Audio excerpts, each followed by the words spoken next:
Okay, welcome to the M&M Show. It is 2024 and it's time to do more.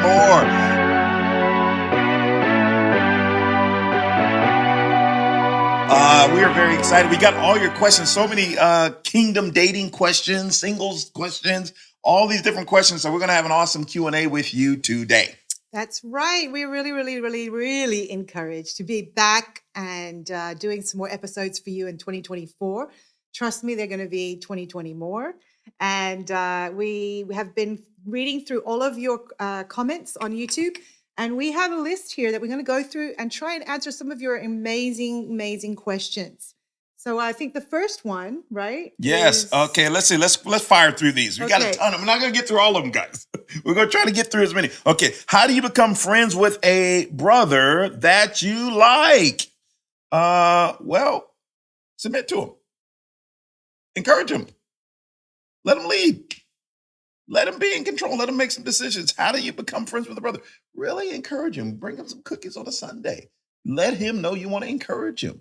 And build that friendship by putting yourself, as they say, out there. Number 2, how can you tell if you actually like someone spiritually? How can you tell if you actually like someone spiritually? Well, hopefully you like the spiritual side of them. So if they're not doing anything spiritual, then you probably shouldn't like them. Yeah, you got to ask yourself, okay, how can you tell if you like someone spiritually? First of all, do you like spiritual things? And second of all, do they like spiritual things? Right? You know what it says. Matthew 7 verse 17 says, likewise, every good tree bears good fruit, bad tree bears bad fruit. Galatians 5 says the fruits of the spirit are love, joy, peace, kindness, all these kind of things. So, how do you like someone's spirit? Do they like spiritual things? Do you like spiritual things? We got to really qualify that. Because if what you're saying that you like isn't really something that's quote unquote spiritual, then you may want to reevaluate what you think is spiritual. But spiritual things, according to the Bible, are fruitfulness, of kindness, love, joy, helping other people. So this is very huge. Okay, next question. What does it mean for a brother to lead? What does it look like? How do you as a sister know when you are leading the brother? Well, I think about Judges chapter 4, verse 9, where Deborah had a situation where all the men were being a little bit wimpy, 21st century. And she had to take charge. But when the brother came along, she goes, listen, I know this is how God has set it up. I know I'm in charge right now, but if we go into this thing, into this battle with me being the leader, because I'm quote unquote stronger, God won't get glorified. So bro, I'm going to come under you. And so she literally comes under him, even though he was a weaker individual as it's laid out in the Bible. So I think empowering a brother. You may be a stronger sister. Empower him to lead. Don't let him get outside of his God-ordained role, and you don't take that role just because you feel you're stronger. I think that's one thing that sisters can do to really help. Dare we say, a stronger sister with a weaker brother. You can help him. You can prop him. Hey, bro, you can do it. Hey, let me come underneath you. What do you think?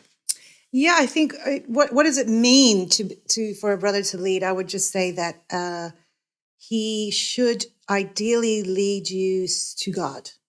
So that to me is the fundamental deal when we're talking about dating in the kingdom.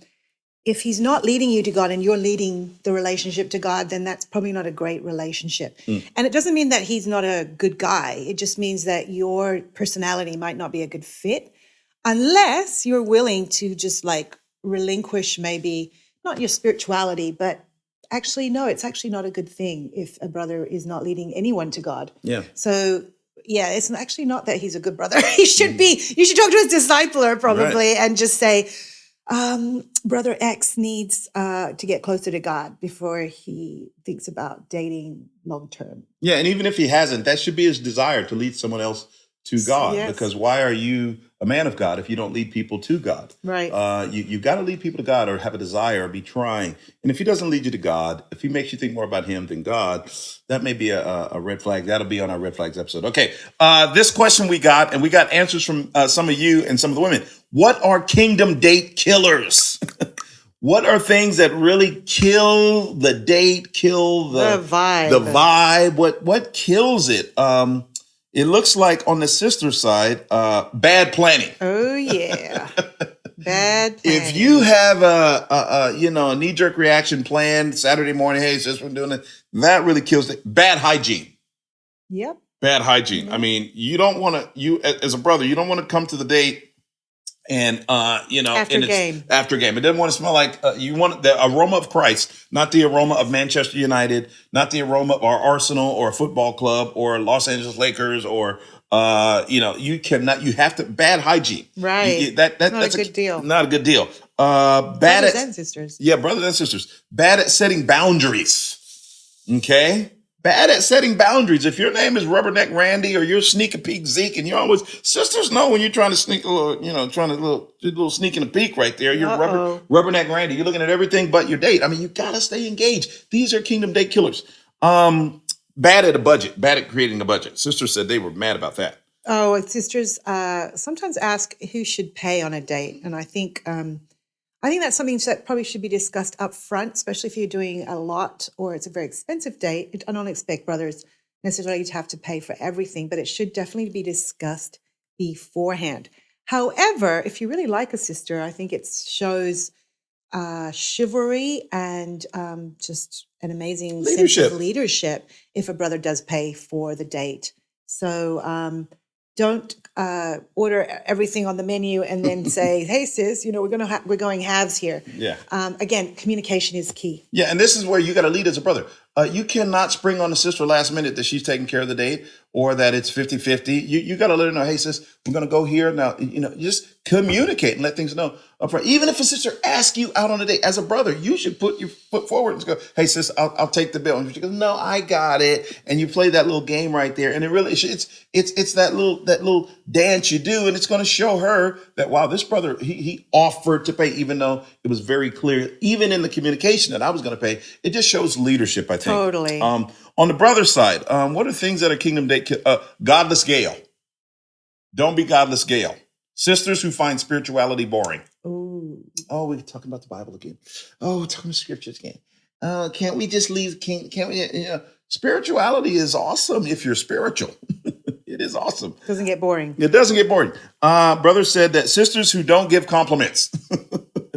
Right? You don't want to be a sister who you just can't encourage one another daily. A compliment out of you. Can you say something positive? Yeah. So those are the kingdom date killers.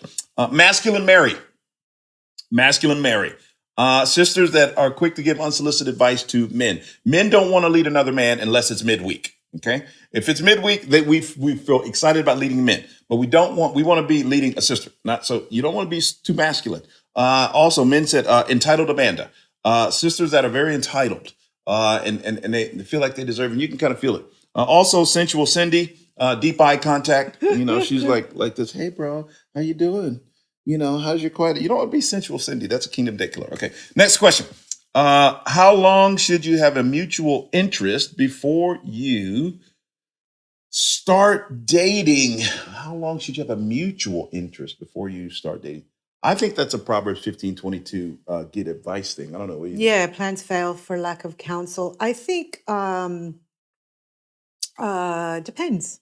Yeah. I think if you're both in we dated for a year, Yeah. and then we got engaged. But we had been friends for a year. So I think it's really dependent on if it's mutual. You're both doing great spiritually. Everyone feels great about you guys being together, that you actually two are better than one. Mm-hmm. Then I think you can move forward it can be as little as 3 months if there's mutual interest there, because it's obvious if there's a mutual interest that that you've developed some dates. Yeah. However, I do think if someone's under a year spiritually, get a lot of input, because to me, I want to see definitely a brother in the kingdom loving God for at least a year before I would encourage him to start dating or her to start dating. Yeah, if you can't be faithful to God, how do you think you'll be faithful to a man of God? If you can't be faithful to God, how do you think you'll be faithful to a woman of God? I think that's the power of the kingdom. Yeah. Get advice. Some people may say, "Wow, you've got integrity, you've got character. Okay, you've been around 5 months, you've really shown maturity. Great, it's time."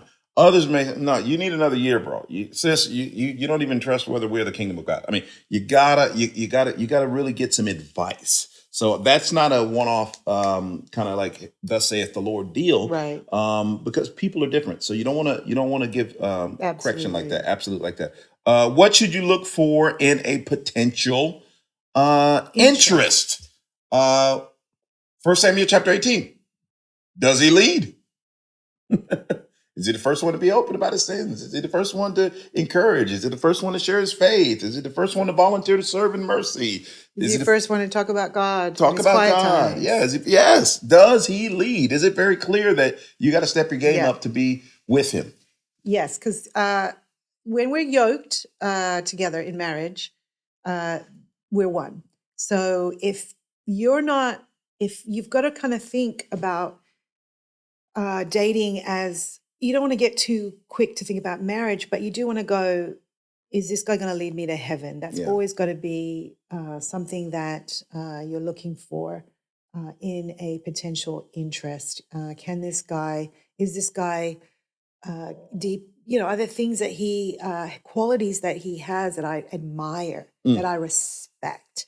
Are there qualities that are different from mine that are excellent? Does he have integrity? And I have a whole list, hopefully we can do in another episode, just of the qualities between Ruth and Boaz, who I think are one of the really special examples in the Bible of just exemplary qualities that they had prior to marriage. Yeah. And so, yeah, I definitely think Convictions. that's it. Convictions. Deep convictions. If you like, brother, if you like her compliments more than your convictions, that's not good.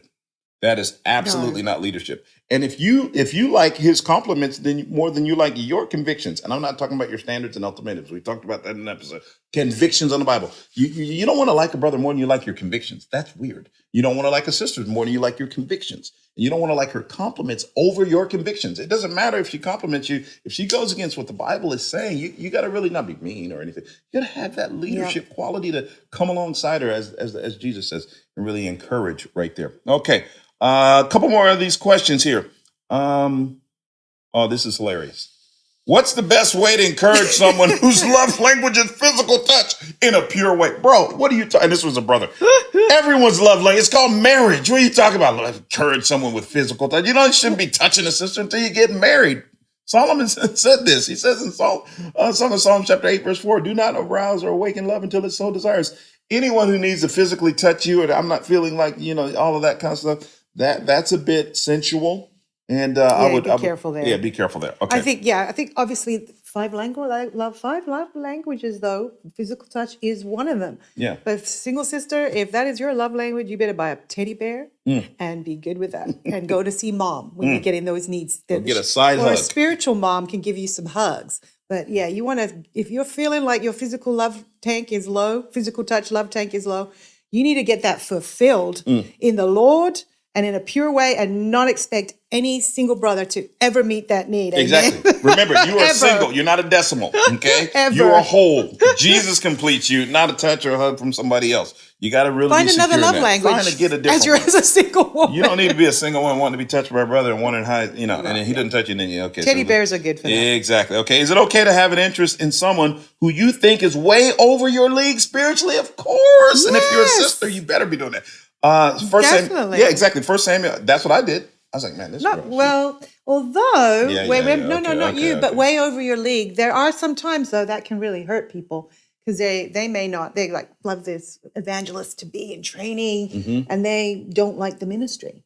Well, then that's just unwise. You know what I mean? There's absolutely no reason for you to want like a guy who has. If a guy wants the ministry and you like him, but you don't like the ministry, then stop liking him. Right. Right. It's kind of like, I want to be in shape, but I don't want to go to the gym. I really want to be in shape. You don't really want to be in shape if you don't want to go to the gym. You got to just be realistic. Yes. And there's nothing wrong there. Let me just say this as well, so we can just get rid of these narratives out there. You can be sold out in the ministry. You can be sold out not in the ministry. Let's not make being in the ministry the standard for being sold out. There are many sold out disciples that are not in the full-time ministry. Yes. So if it is not for you, you don't feel called by God. He does feel called by God. Even this church, we started a charity, and that was the crossroads. She didn't feel called into the ministry. He did. And so they ended the relationship, and it was fine. They didn't own a bunch of money, have a house and kids and everything you have to do in the world. The kingdom is a glorious place to break up. Right. glorious. And so, yeah. So if someone is Way of your league, yeah, be realistic. But it's as you said, as for a woman, if a brother is over your league, that's a good sign because it means that he's spiritually stronger than you, and yeah, that's very attractive. And I think as brothers, you got to be humble. If that sister is out of your league, right? If she's sharp and she's got her, I don't want to lead somebody that I think leads me. Right. I don't even want to lead someone like that. So I got to step my game up. Yeah. Step my game up. Okay. And I love, men step your game up. Women got to kind of get off your high horse, sometimes. First Samuel chapter 25, Abigail, she saw David as the king and she was within the ball. She was like, man, okay, I'm gonna get down off my high horse. And she kind of lowered herself. And then of course, Abigail and David got together. So that was awesome. Okay, a couple more. How do you know if the feeling is reciprocated so you don't waste your time and your thoughts on the other person? Well, I would say Proverbs 4, verse 23, guard your heart. No time is really wasted in the kingdom if you're building great relationships right there. Next question. What are major keys of a dating relationship? Can't give you all of them, but let me give you a few. Closeness to God. Are you close to God? Is she close to God? Number 2, fruitfulness. People ask, hey, is this dating relation fruitful? Yeah, it's fruitful when you're fruitful. So when you start dating, you should be more fruitful. How you handle conflict. That is a real key to dating. If you don't handle conflict well, if you can't be corrected, if you can't be your weaknesses, handling conflict is huge. And if you're in a dating relationship where there's no conflict, that could be a red flag. See our episode. And if you're in a dating relationship where there's nothing but conflict, that it could be a red flag. It's called idolatry. So the other thing is friendship and fun. You got to make sure that you're building that great friendship and you're having some fun. Okay. Yes. Let's keep going. Questions. Let's try to fire through some of them. How long should a young disciple stay focused and not think about Dating. How long should a young disciple stay focused? I would just Depends. say, yeah, it does depend. But I just think, again, what age is that young disciple? My son became a disciple at 12. He doesn't need to be focused on anything other than God, obviously. So if you're like 18 or 19 or 20 and you're still in university or college, I think you just keep getting through your uni. There's so much going on in your little life right there. It's great. I just think, yeah, it definitely depends. But if you're a young disciple, spiritually, maybe a young disciple spiritually, if you're a 35-year-old woman and you're a young disciple, let's say you're 6 months and you're super awesome, you're building up the kingdom, you're serving, you're spiritual, you support, financially you have a great job or doing well. I think, yeah, if you wanted to start dating in 6 to 8 months with all those boxes checked, go for it. So the answer is, the answer is it depends. It depends. Okay. What does it mean to guard your heart? That can mean that's also a very, very, very powerful Good question. Don't go into, if you're a sister, don't go into the sexual things that were in your past and all of that. You don't need to guard your heart. Guard his heart. Guard his heart and your heart. You don't even want to be talking about all that stuff with a brother. It can form an unhealthy bond or a bond that bonds a little bit too soon. And also you need to guard a brother's heart. Same with you as a brother. You want to be kind of careful. Now, you can be clever, share it in the communion. That way everybody knows your stuff. And that's a kind of clever way to do it. But one-on-one, you want to be very careful about that. You want to guard your heart. The other thing is really making a dating relationship a marriage. It's a dating relationship, not a marriage. Right. Right. So you don't want to just be hanging out with the marrieds all the time and like everywhere you go. Guard your heart. You don't want to be at church sitting next to each other. I thought we were to worship God, not each other. Guard your heart. I mean, we had someone get baptized because they saw us dating and we weren't sitting together at church. And they were like, man, you guys are so focused on God. And this brother wound up getting baptized and he's a church leader right now. So yeah, guard, those are some things there. Okay, let's go a couple more here. How can you tell if God doesn't approve of the person you like? First of all, God approves. Some of these questions. God approves of people. Maybe you don't approve. Or maybe your discipler doesn't approve. Or your discipler doesn't approve. So James 4, verse 16, pride breeds quarrels. If it's a lot of arguing, a lot of conflict. Not close to God. It Yeah. doesn't help you get close to God, right? Yeah, yeah, Kind of exactly. answered that one. Yeah, okay. How can you tell if the person you like is who God planned for you? Yeah, it's like it's not a crystal ball. Yeah, you can't. That question is I think sometimes, takes guys, you time. just gotta like start dating. I really recommend that people should date as a sort of a fun opportunity, not as like, oh my gosh, if I'm going to be married in 6 months to a year. Dating is not a death It's sentence, not that. guys. Well, hopefully, it's not a death sentence. Oh my gosh, I don't want to. Goodness, yeah, and I think people can. I was so afraid because in the world when we dated, it was a big deal, and we got hurt, Mm. and we probably did things that we regret. But Mm. it's different in the kingdom. I just told a sister the other day, dating in the kingdom is just every week you have the same brother that you're going on a date with. So you're building with one brother instead of the church. You know what I'm saying? So go for it.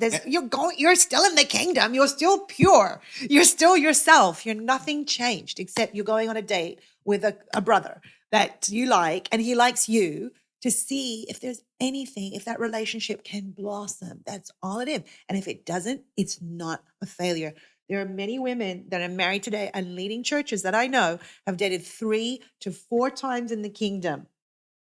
Yeah. Yeah, And that's they're awesome. happily married. Yeah, and if you're not dating full time, then go on 4 dates with a sister you like, a sister you don't like, sister you're friends with, and a sister you don't know. You don't really very know. well, yeah. Why? Because that's who your wife's going to be. She's going to be a sister you like, sister you don't like, sister you don't know. I mean, and that's exactly who your husband's going to be. Sometimes you're like, who is this guy? Sometimes it's a brother I don't like. Exactly. So go on 4 dates a month. That's 4 dates a month. You're learning Yeah, that's how great. to engage. And this guy could be the guy that disciples your husband, or this guy could be the guy that you're going to date with that has a relationship with your husband, even if he's not the person you married, that helps you guys when you have conflict. So go on tons of dates. Yes, and I think too, on that note, that there's some exemplary brothers in our church. I remember that are literally married now, but they were like the most encouraging single brother to go on a date with because they did that. They didn't just date sisters that they liked. They dated sisters from like if there was a weak sister, they would take them on a date to encourage them. It's the heart of Christ. And I really, really think if brothers and sisters really embraced this idea of just being very, very generous and surrendered, but also very loving, selfless. God will bless that. As I said, if you get the title most encouraging sister to date, most encouraging brother to go on a date with, I guarantee that you'll be married in 6 months. That's huge. It's huge. It's huge. Okay, check this one out, babe. This is huge. This is usually sisters. What does emotional impurity look like? Emotional impurity. Right. An emotional impurity is long talks with a brother with a lot of eye contact. So you don't want to do that. You don't want to be calling late at night because we're all a bit more vulnerable when we're tired. Our guard is down. I think too, when you when you're on the phone with a brother, sit up straight and don't be lounging. Like just have a spirit of alertness. Because again, Satan is crouching. Exactly. You can't be like lying down or weird or just be, laying on the couch don't next be too to casual. each other. When you Be do very too alert. casual, you Be become a very casualty. alert. You got to be careful. Yeah, I think also emotional impurity can look like lust, lustful thoughts. I think everything starts in the head. So if you're thinking about a brother in any form of impure way, I mean, sometimes we have those thoughts that just like flash. We all have those. But I'm not talking about the flash thoughts. I'm talking about long, like you've been daydreaming for 5 minutes about this brother. That might be emotional impurity. So be careful. And if it does happen, there's this cool thing that you're called a human. Right. Okay. It can happen. And it's okay. You're human. It happens. And that could be a sign that you really like them. So you want to guard your heart. If you catch yourself kind of your heart beating, you think that's what you're supposed to find love in the kingdom. Right. But you got to guard your heart of it being emotional impurity, and you want that person to really meet needs that God should be meeting. Okay. How do you start dating? We answered that one. You got to go on a ton of dates. And that is okay. How about this one? Do you do things just the two of you? Oh, do you go on dates with just the two of you? Never do that. You want to have a double. That's not guarding your heart. Yeah. Okay. Nobody's too mature to not fall away or get into sin. right? You want to make sure that there's Yeah, and someone I else think sometimes, although sometimes there are situations where you have to maybe meet with your co-leader who's a Bible talk leader or singles leader or something, or a region leader. And we have church leaders that are single. So Mhm. there's times they just have to meet together and figure out some things about the church. And so we would always recommend just doing that in a public place, doing it at a Starbucks or a coffee shop. And that way, yeah, you're a light. You're being a light, you're accountable, and it's fine. And you're probably not going to struggle, but I definitely don't want to go in anybody's flat or their Yeah, that's a little bit apartment. much. Yeah, just always going on a double date just keeps everyone's heart Keeps pure. everybody's over. Okay, look at this one. If you want to be in the ministry, listen up on this one. But your interest doesn't see himself in the ministry. So this is the sister. What do you do in that situation? And in the interest, and if the interest, End the interest or see how things go. oh yeah. What do you do in that situation with the particular interest or see how things You go? want to be in the ministry. If you're called by God and you believe you are, first of all, here's a little Bible study real quick. Okay. The first person called by God was Adam. Okay. The woman of God is called by God through the man of God. So if you're a guy and you're called into the ministry, then you're called into the ministry. The woman doesn't have to wait for some separate audible voice. If the guy she's you married. like, if she's married or if she's considering being married. So if she says, hey, I've never considered ministry, but he is, now she's got to count the cost as to whether she wants to be with him because she's called by Right. God because he's called by God. Okay. Now, if the woman goes, I want to be in the ministry, I want to marry a ministry guy, awesome. But if you got a guy that, he looks really cool, he's got the cool eye, whatever, but he doesn't want to be a preacher, you should absolutely not date that person. Don't waste your time or their time. Go on dates with them, but don't be interested because that's being unequally yoked. That produces people that get married and we even had someone married ask this question. So that's a very tough question for a wife to go, I'm called into ministry, but my husband doesn't want to be a preacher. There's something backwards in that equation. Yeah. However, sometimes you may get married in the world and Exactly. you may be a woman that just is naturally Driven. driven or spiritual, and you have the qualities of a women's ministry leader. However, your husband may have qualities of a great administrator or a great shepherd. And in that situation, it's really at that point, God called you into marriage before you became a Christian. So that means that you need to follow your husband. So if he's more of a shepherd, then you need to be a shepherdess. You need to be a shepherd yourself. And I think that's tough sometimes for women because we can feel like, oh my gosh. But I think it's really about trusting God that he called you to be married to this guy. He allowed it. So that's your lot. I think of that scripture that says, when you get baptized, you should just remain in the position you're in. Remain in the position you're in. It's not the time to go, oh no, I married the wrong guy. You just now need to make it work and make it incredible. Yeah. And then I think you have to, you do. I love that point. You have to deeply trust God because, Deeply. You have to trust God. You can't believe your women's ministry leader if you're not married to a evangelist. Right. If he's not, and I'm not talking about being married before. I'm talking about in the kingdom. You have some people think, well, I'm a women's ministry leader. He just needs to step up. Ooh. There was a few D times missed right there. No. And if you are the evangelist, but you're led by your wife, bro, you there's some D times missed right there. Somebody should not have made you a preacher, right? If your wife is the one who has all the conviction. So that's why you got to go on dates. That's why you got to. You see, the dating is awesome. You go on these dates, you can figure this stuff out. You go, this guy's driven. He wants to be a preacher. I don't know. Okay. Or the opposite. This girl's driven. She wants to go plant churches. I want to stay here local and make a company and be a mercy ambassador. Whatever. Right. But that's why you go on a lot of dates. Okay. Last question real quick here. Okay. Are there any examples in the Bible that we can learn from? Yeah, it's my favorite. Yeah, we're going to talk about that in the next episode, aren't we? Yes. Ruth and Boaz. They're great examples of singles, awesome singles that hooked up, got married, and are in the lineage of Jesus Christ. That's right. So we better learn from them. And we're going to speak about that in our next episode.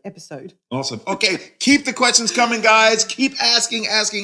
I do want to shout out. Can I shout out Yes. somebody? Yes. Noah? Do you want me to Yes. share about Noah? Yes. Oh, okay. yes. Oh, yes. I just want to Question we share about. just got a question. No, just encouragement. Oh, okay. So, Encouragement. Sorry. guys, keep the encouragement coming. So, we planted a church in December, Brussels, International Christian Church, and the young man that just got baptized there, his name is Noah, and he wrote me this beautiful message. He said, "Hey, Michele, hope you're well. I just wanted to tell you that I had watched the videos of you and Michael on YouTube, and I find you very inspiring. The M&M Show is just so great. I'm going through difficult times right now, but your videos boost me a lot, and these videos are filled with good advice. Thank you. To God be all the glory."